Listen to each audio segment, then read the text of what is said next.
Hey guys, Sweekit here with a new CSR2 video. In this video, we'll be focusing on the circuit, the latest mini-game that Natural Motion has added to CSR2. So without further ado, let's hop over to the map and look at this mini-game in great detail. So in case you're not sure what this is, the circuit is basically a trading card game. And to make things easier to understand, we'll use the official instructions to help you guys along. So as you play the game, you can earn card packs. And by opening the card packs you can earn cards which are segments of a picture. And by completing the pictures, you get rewards. And if you can complete all the pictures, you get the grand prize, which Natural Motion spelled wrongly. Anyway, Natural Motion also added these Universal Elite parts.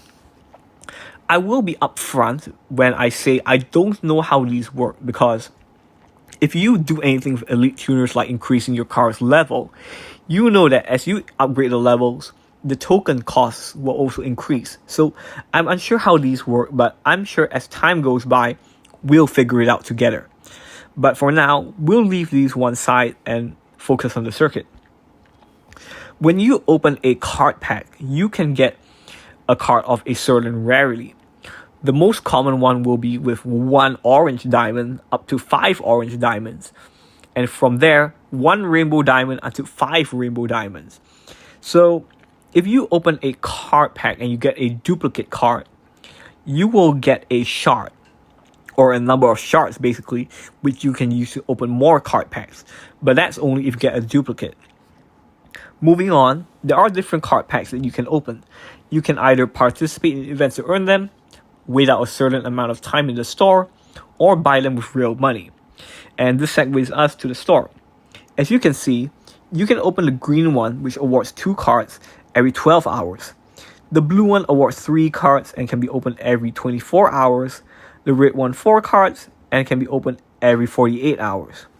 Or if you feel like spending money, you can spend $5 and open a gold card pack for 5 cards.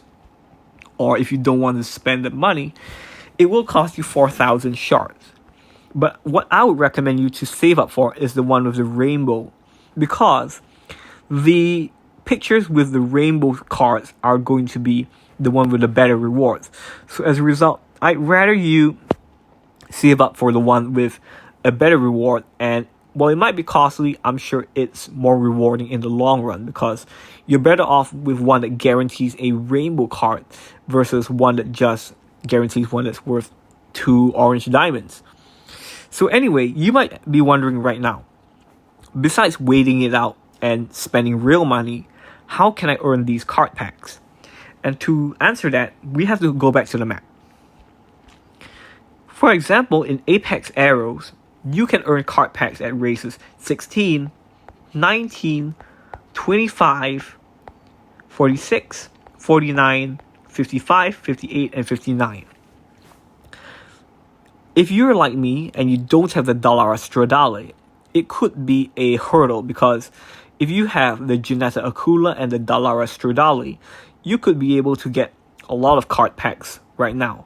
But if you're like me and you only have 1 lock-in, or maybe you have none, this event is basically off the table for you. But don't worry, there are other ways you can get card packs without participating in such events. And that answer comes in Championship Showdown. If we look at the participation rewards, you can get a card pack at race 20, 40, 100, 150, 190, 275, and 350. In case you're curious, this does not apply to the trophy rewards. The trophy rewards are still the same as before, being cash, bronze keys, elite tokens, crew RP, and the usual. So as a result,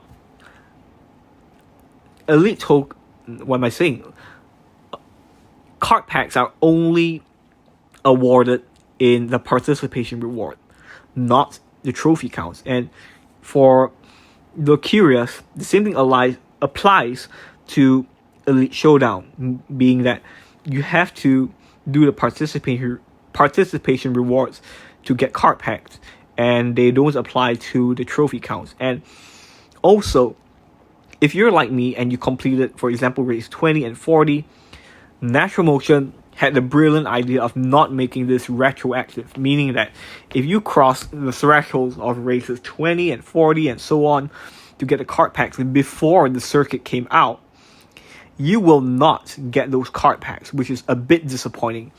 I'm not sure why they couldn't make it retroactive, but I guess it's Natural Motion for you. So, going back to the circuit, if you complete all these pictures, you get this, the Razor Tachyon Speed.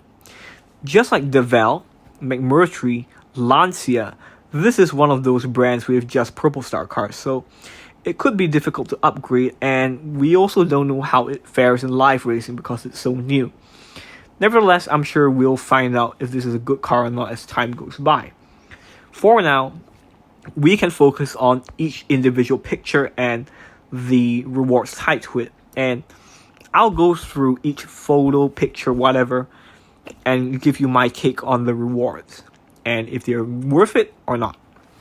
Starting off with Tokyo Nights, the rewards are 1 Universal Elite Token, green, 200 gold, and 100 bronze keys.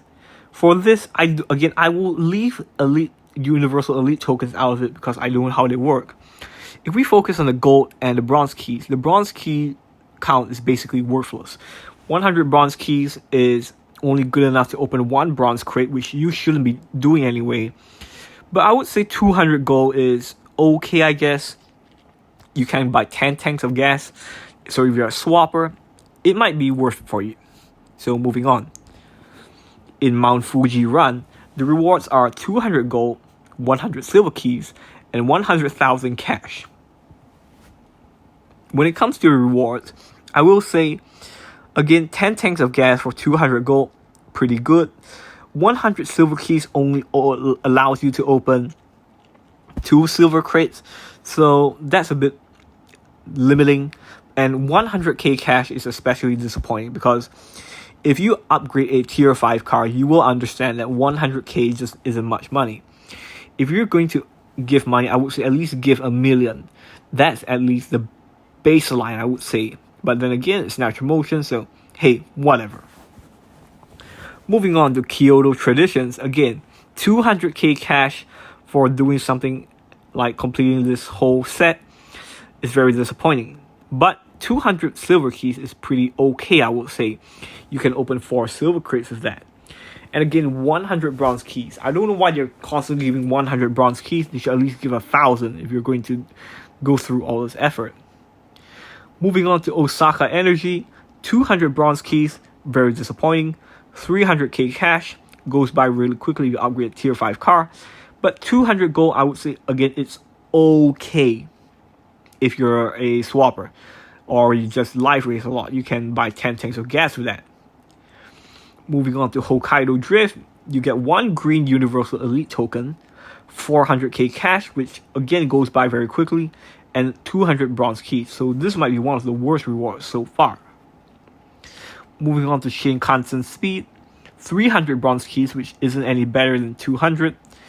200 gold, which again you can buy 10 tanks of gas with, and 500k. So I would say 500k can at least get you 1 or 2 stage 5 parts for a tier 5 car. So I would say it's okay. Moving on to Tokyo Bay Midnight, you get 1 Universal Green Elite token, 400 gold, and 400 bronze keys. I will say the 400 gold is the main attraction here because you can buy 20 tanks of gas, which is a lot. 400 bronze keys can't even open a tier 4 bronze crate, which costs 500 bronze keys, let alone a tier 5 one, which costs 700. So bronze keys, I guess you can save them up, but the main focus here is the gold. In Samurai Spirit, you get 100 gold, 500k cash, and 600 bronze keys. In this one, I would say the gold went down for whatever reason, so you can just buy 5 tanks of gas. 500k gets you maybe 1 or 2 stage 5 parts for a tier 5 car, and 600 bronze keys, I guess you could save that up for a car.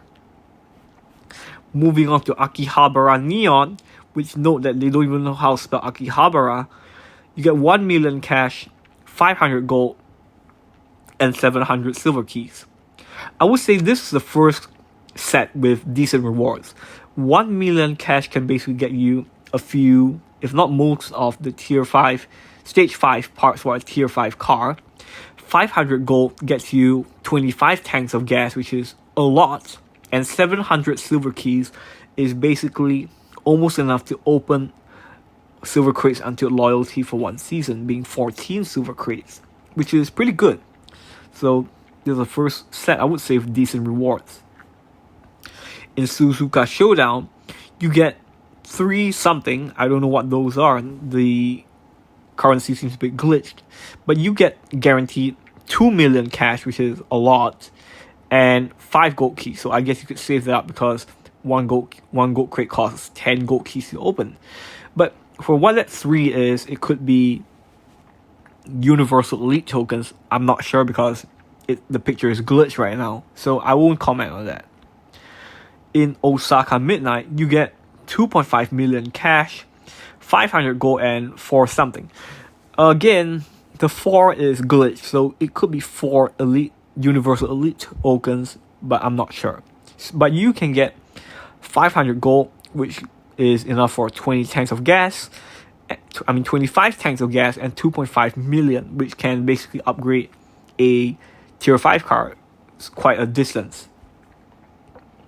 Finally, in Shinkoku Skyline, you get 3 million cash, 1 blue universal elite part, and 10 gold keys. So this is the best of them all, because you can get a lot of cash and 10 gold keys. Of course, this is going to be the hardest to get, being the ones with 5 rainbow diamonds. So that wraps it up for all the rewards that you can get in the circuit for Japan. This event will spend approximately 2 months, so with 55 days to get everything done, I'm sure a lot of us are going to get some of the rewards.